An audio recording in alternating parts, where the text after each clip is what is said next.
So out of that 6 lakh taka, you have a 20% margin only. Remember, you have only 20% margin. But to safeguard against cost escalation, scope escalation, you have to keep a 50% cushion. That means you have to quote at least 9 lakh taka. তাহলে যেটা হবে যে cost overrun হলেও at the end of the day you will at least break even if not turning a profit. এটা বড় উদ্দেশ্যটা হচ্ছে যে we are a professional services company. We don't have anything else to subsidize that service. এখন যেটা হচ্ছে যে অনেক সময় হার্ডওয়্যার ভেন্ডরদের ক্ষেত্রে they can subsidize the software part, and that is also not a professional way of doing things. If I sell hardware, the hardware profit should be clearly separate. It should be a strategically separate business unit. My software and IT services should turn in a profit on its own. তো সেইখানে আমার কিন্তু হিসাবটা থাকতে হবে এরকম. So this is one area where I believe proper attention from all of us. This is the industry side of things. এটা PPR matter করে না, এটা আমাদের নিজেদের ইন্টারনাল নলেজ ম্যাটার করে। এবং this has been an ongoing debate for the last 25 years that I have been in business. দেখা যায় যে আমরা যারা অনেক বছর ধরে ব্যবসা করে we have learned it the hard way, but looks like every year there are new entrants who haven't learned this lesson and they kind of drag the whole industry down. আমার কথা হচ্ছে যে you don't have to learn the hard way anymore. You have a lot of industry serious, they have committed these mistakes, they have burned their fingers many times, so you can learn from their mistakes and go up and start running on the proper costing of projects. এবং তাহলে পরে you can turn in a profit, your customer will be happy because you complete that project and the whole industry will get a good name. A basis soft expo opening day there was a remark by one of the ministers that কোনো একটা project কাজ করেনি, and he felt that the local industry is incapable অনেক ক্ষেত্রে. I think that's a very wrong message to give. I don't think the industry is incapable.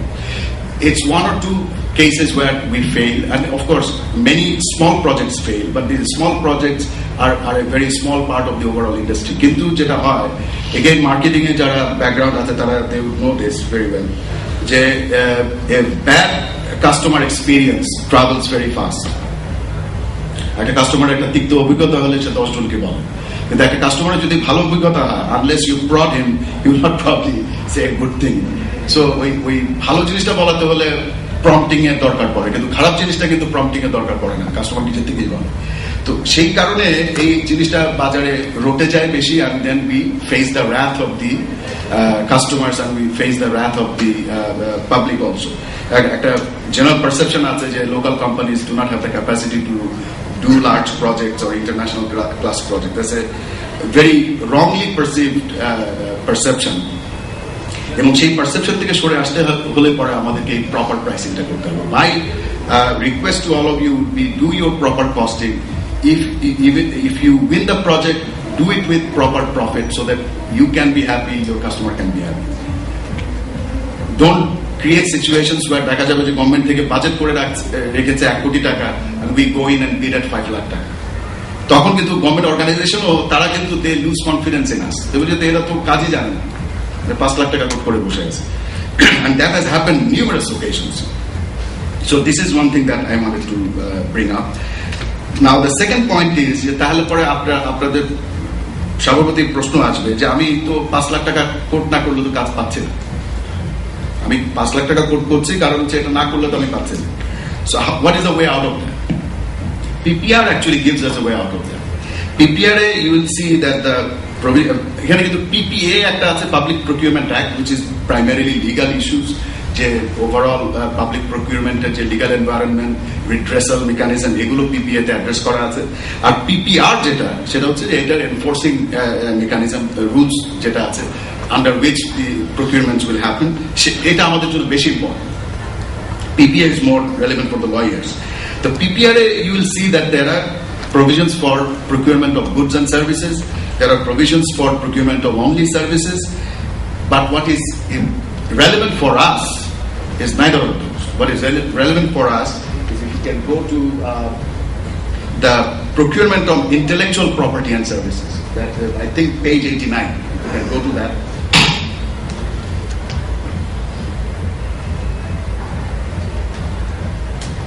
Okay. So procurement of intellectual and professional services. This is the most important provision for software and IT services selling to the public sector. So let us keep that in mind. Our software services, IT services all come under this particular provision. This is an intellectual service, this is a professional service. এইটার প্রকিউরমেন্টের তিনটা পদ্ধতি আছে। একটা হচ্ছে যেটা all of us are familiar with, QCBS, quality and cost based system selection. সেখানে হয়তো technically আমরা যদি হাই মার্কস রাখি তাহলে they can ensure quality. কিন্তু সেখানেও যেটা সমস্যা হয় আমরা দেখেছি যে QCBS এও যেটা সমস্যা হয় যে the government entity does not let you know the overall budget. So অনেক ক্ষেত্রে অনেকে কাজ পাওয়ার আশা although they technically qualify, কিন্তু দেখা যায় যে খুব আন্ডারকোট করে বসে থাকে। হয়তো দেখা গেল যে 50 লাখ টাকার কাজ 15 লাখ টাকা কোট করে বসে আছে, মানে but if they knew that the budget was 50 lakh taka, probably they would have quoted higher. তো এই জায়গাটায় এসে তারপর আলটিমেটলি যেটা হয় যে আইদার স্কোপটাকে কার্টেল করতে হয়, তাহলে আলটিমেটলি যে প্রকিউরমেন্ট এন্টিটি তারা যে কাজটা চাচ্ছিল সেভাবে তারা পাচ্ছে না, অথবা যে কাজটা কোট করলো সে এটা কোনো রকম একটা করে দেয় দায় সারা করছে, যে তার তো কোনো লাভ হচ্ছে না এটাতে 15 লাখ টাকায় করে। So what is the other way this can be done? সেটা হচ্ছে fixed budget selection. So the government এন্টিটিতে একটা বাজেট আছে, সে একটা বাজেট করছে আইদার 50 লাখ টাকা হোক, 1 কোটি টাকা হোক, 1.5 কোটি টাকা হোক, done a proper budgeting for that.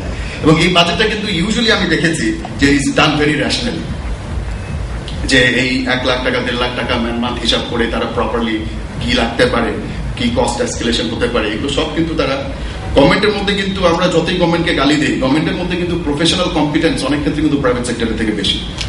অনেক ক্ষেত্রে হয়তো এটা প্রকাশ হয় না, কারণ we take the example যে যেমন বলে যে the weakest link in a chain determines the strength of the chain. আমরা অনেক সময় the perception of the government আমরা হয়তো যে weakest member of the civil service কে ঘিরে আমরা সেই perception তৈরি করি, which is not correct.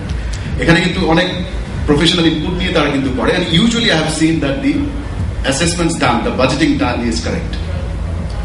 তো সেই বাজেটটাকে নিয়ে যদি ফিক্সড বাজেট সিলেকশনে যাওয়া হয়, তখন ইউ নো রাইট অ্যাওয়ে যে 50 লাখ টাকার budget, then if you quote or underquote or overquote doesn't matter, you have to be technically the best offer. Only then you get the job, and the procurement entity then also is ensured that they'll get that job done by the best possible vendor. So it is a win-win situation for both parties. So this is one thing that I think from the government side, আজকে আমাদের immediate secretary সাহেব আছেন, CP2 DG সাহেব আছেন, I would request them that to enforce this, as in government, all software and IT services should be based on fixed budget selection. এবং আমরা যারা industry member আছি, we should also try to promote this in our interactions with the public sector. I mean, now that brings me to the last part of my basically presentation, and that is অনেকে আমরা বিভিন্ন সময় গত 2003 সেই PPR এর প্রথম ভার্সনের থেকে আরম্ভ করে 2002 থেকে অ্যাকচুয়ালি এই ডায়ালগুলো শুরু হয়েছে, 2002 থেকে নিয়ে 2011 পর্যন্ত চলে আসছে, যে অনেকের একটা ধারণা আছে যে we have to make some changes in the PPR to make it more suitable for procurement of IT services and software. That might be true, but in my detailed interactions of PPR with the government over the last several years, since 2002 actually, what I have realized that PPR is a solid document. Let us first try to take full advantage of that as it is before we ask for changes. হয়তো লাগতে পারে, মানে ওনারাও কিন্তু from time to time PPR amend করছে, rules নতুন নতুন add করছে, সেটা that is there. But before I ask for a change, we must first understand what we have in our hands, and let's take full advantage of that. আমার মনে হয় সেটা আমরা কিন্তু করছি না। So I would probably put off that debate, hold off that debate until we can fully utilize the current provisions of the PPR. তবে একটা জিনিস আমার মনে হয় যেটা অনেক আগেও আমরা আলাপ আলোচনা করেছি এবং পিপিআর এর কারেন্ট প্রভিশনস এর মধ্যেই আছে, যেটা আমরা কাজে লাগাতে পারি, সেটা হচ্ছে পিপিআর এর এখানে কিন্তু তারা সিপিইউ থেকে they can provide model templates, model tender documents for different types of goods and services. এটা কিন্তু তারা বিভিন্ন সেক্টরের জন্য করেছে। টু মাই নলেজ এটা সফটওয়্যার এবং আইটি সার্ভিসের জন্য এখনো করা হয়, যদিও এটা বেসিসের সাথে আলোচনা হয়েছে বহুবার গত, as I said, in the last 7-8 years there has been several discussions on this, but I don't think a specific template for software and IT services procurement has not yet been done. এটা আমার মনে হয় করা যেতে পারে, এবং এটা কিন্তু কারেন্ট পিপিআর প্রভিশনস এর মধ্যেই করা যায়, এটার জন্য কোনো চেঞ্জেস দরকার পড়ে না। And then that can be done based on the FBS system, the fixed budget system. And if this goes out to all government procurement entities, then they can follow that as a model tender document, and that I think will resolve most of our problems, if not all. তবে আরেকটা বিষয় যেটা আছে সেটা কিন্তু PPR related না, আরেকটা বিষয় যেটা আছে সেটা কমপ্লিটলি এটা প্রকিউরমেন্ট প্র্যাকটিস রিলেটেড। সেই প্রকিউরমেন্ট প্র্যাকটিস রিলেটেড যেটা হচ্ছে সেটা হচ্ছে যে পেমেন্ট টার্মস। আমরা দেখি যে when it comes to software and IT services payments, তখন দেখা যায় যে সব জায়গা থেকে তারা ইনসিস্ট করে যে ডেলিভারি দিয়ে, কাজ করে, কাস্টমাইজেশন করে, কমিশনিং করে, every single user has to give a certification, মানে তারপরে তারা পেমেন্ট দিবে, অ্যাজ ইফ যেন মানে সফটওয়্যার তারা বিশ্বাস করছে না, এটা একটা আনসিন, একটা ভোজবাজির মতো বিষয় যে যতভাবে এটাকে আটকাতে পারে তারা। আমার মনে হয় there has to be a attitudinal change in this. এই সফটওয়্যার এবং IT services should be treated like any other professional services or intellectual property supply. এবং যেখানে আমাদের দেশে আমরা দেখতে পাচ্ছি যখন বিদেশি সফটওয়্যার কেনা হচ্ছে তখন কিন্তু ওই কন্ট্রাক্ট সাইনিং এর সাথে সাথে তারা 70% 80% টাকা দিয়ে যাচ্ছে, কিন্তু লোকাল সফটওয়্যার হলে পরে আমরা সবকিছু দিয়ে আমরা মাঝে মধ্যে যোগ করে বলি যে আমাদের শার্টও খুলে দিয়ে দিতে হয়, তারপর আমরা বিল পাই না। তো এইটা যেন না, এই প্র্যাকটিস থেকে আমাদেরকে সরে আসতে হবে, এবং সেখানে এগেইন আমার মনে হয় পাবলিক সেক্টরে একটু কোঅপারেশন লাগবে। তো এইটাই আমি এই বলেই শেষ করতে যাচ্ছি, এবং পরবর্তীতে যদি প্রশ্ন থাকে I'll be more than happy to answer questions. Thank you very much, Corinne.